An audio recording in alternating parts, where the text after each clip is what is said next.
يترافق هذا مع هجوم أيضا على حي حلب الجديدة والذي أيضا Full security to the west.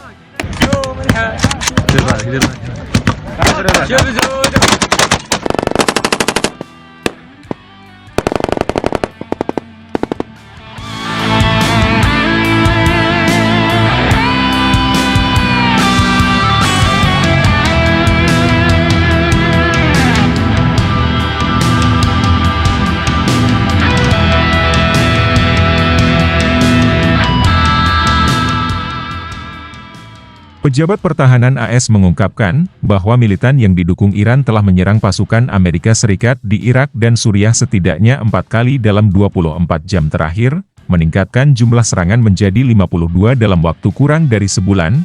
Bismillah wassalatu wassalamu ala Rasulillah. Nahnu ikhwanukum huna fi Jabhat Fath Ash-Sham wa baqi masail Jaysh al-Fath.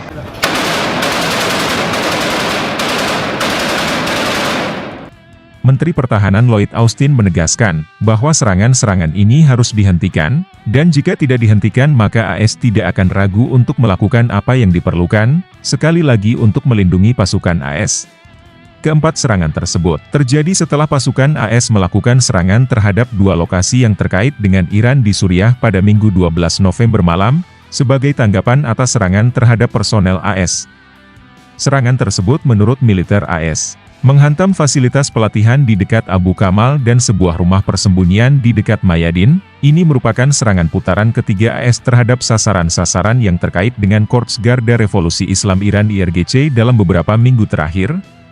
Jet tempur AS pada pekan lalu menarget tempat penyimpanan senjata di Suriah, dan menyerang 2 fasilitas di Suriah pada dini hari tanggal 27 Oktober waktu Suriah, yang AS sebut bahwa fasilitas tersebut digunakan oleh Iran dan pasukan Antek Iran.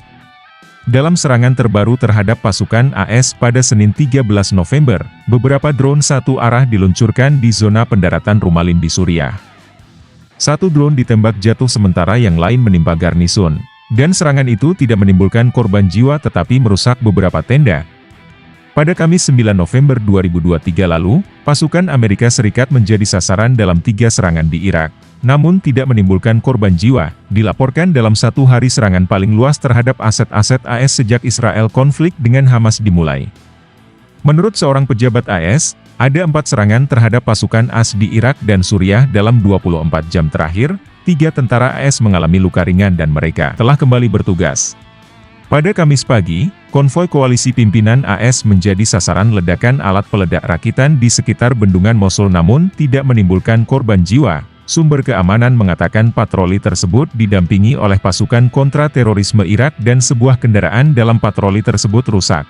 Juga pada Kamis pagi, sebuah pesawat tak berawak satu arah diluncurkan terhadap pasukan AS dan koalisi di pangkalan udara Ain al-Asad di sebelah barat Baghdad, namun ditembak jatuh sebelum mencapai sasarannya, tanpa ada korban jiwa atau kerusakan infrastruktur, kata pejabat militer AS sebagaimana dilansir Reuters.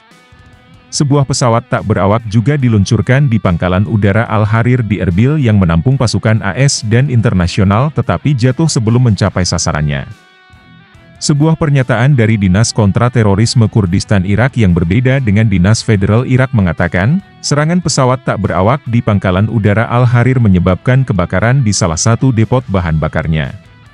Ia menambahkan bahwa pangkalan tersebut telah dievakuasi oleh pasukan koalisi pimpinan AS pada 20 Oktober. Pejabat militer AS mengatakan mereka tidak mendapat informasi terkini mengenai penyesuaian postur kekuatan di seluruh Irak dan Suriah.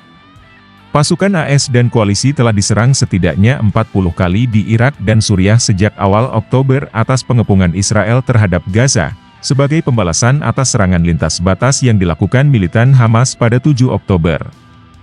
Menurut para pejabat pertahanan, sebagian besar serangan ini digagalkan oleh militer AS atau gagal mencapai sasarannya, sehingga tidak menimbulkan korban jiwa atau kerusakan infrastruktur. Namun sebagian dari serangan ini telah menyebabkan 56 personel militer AS terluka, mulai dari cedera otak traumatis hingga luka ringan terkena pecahan peluru atau mengalami pecah gendang telinga. Juru bicara Pentagon Brigadir Jenderal Pat Ryder membeberkan, bahwa semua personel yang terluka kembali bertugas walaupun mereka mengalami cedera, namun 2 personel AS yang telah dirawat karena cedera otak traumatis dan awalnya kembali bertugas kemudian dikirim ke Pusat Medis Regional Landstuhl di Jerman untuk pemeriksaan lebih lanjut demi tindakan kewaspadaan.